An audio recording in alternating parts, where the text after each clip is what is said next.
জামায়াতে ইসলামের আমিরের x account হ্যাকের ঘটনায় প্রাথমিক জিজ্ঞাসাবাদে সারোয়ারের জড়িত থাকার প্রমাণ পেয়েছে গোয়েন্দা পুলিশ। জব্দ করা হয়েছে তার সব ডিভাইস। তবে সরকারি কোনো আইডি থেকে হ্যাকের বিষয়টি নিয়ে বিস্ময় প্রকাশ করেছেন আইটি বিশেষজ্ঞদের কেউ। তারা বলছেন, ফিশিং অ্যাপ ব্যবহার করে পেইড সফটওয়্যার হ্যাকের সুযোগ কম।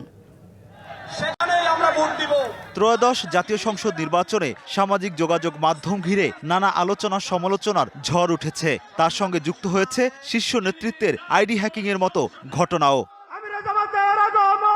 ৩১ জানুয়ারি রাতে হঠাৎই জামায়াত আমির শফিকুর রহমানের এক্স আইডি থেকে নারীদের নিয়ে একটি স্ট্যাটাসে সারা দেশে সমালোচনার জন্ম দেয়। সামাজিক মাধ্যম ও ভোটের মাঠে নারী বিদ্বেষীর অভিযোগে তুলোধনা হতে থাকে জামায়াত ইসলামী।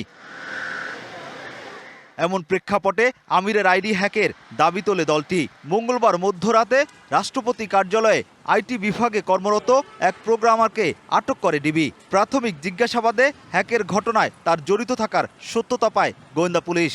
প্রাথমিক কিছু তথ্য তো পেয়েছি, সেই জন্য নিয়ে আসছি। এমনি তো আর ইয়ে করা যায় না। হ্যাঁ, প্রাথমিক কিছু তথ্য তো আছেই, প্রাথমিক কিছু সত্যতা তো আছেই। তাছাড়া বঙ্গভবনের একজন স্টাফকে নিয়ে আসা, সরকারি একজন কর্মকর্তাকে নিয়ে আসা, কিছু তো ডিভাইস ইয়ে করতে হবে, এগুলো নিয়ে কাজ করতেছি আমরা। তবে আইটি বিশেষজ্ঞদের ভিন্ন মত। বলছেন, ফিশিং অ্যাপ দিয়ে হ্যাক করার সুযোগ কম। এ নিয়ে ব্যাখ্যাও আসে তাদের কারো কাছ থেকে। মেল কমিউনিকেশন যদি আমাদের মিনিস্ট্রির যে ডেটা সেন্টার আছে, সেই ডেটা সেন্টারে সেখানে যদি লগগুলো আনা হয়েছে কিনা, উনি যে মেলটা শুট করেছেন সেটার একটা অবশ্যই সিস লগ মেল সার্ভারে সব জায়গায় থাকবে যে হ্যাঁ, উনি এই ইমেলটি করেছেন। শুধুমাত্র মৌখিক অভিযোগের ভিত্তিতে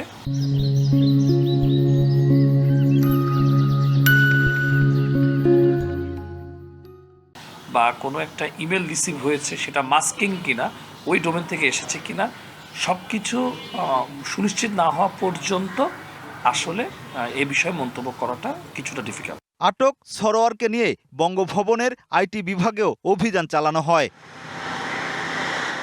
রাকিব হোসেন, ডিবিসি নিউজ, ঢাকা।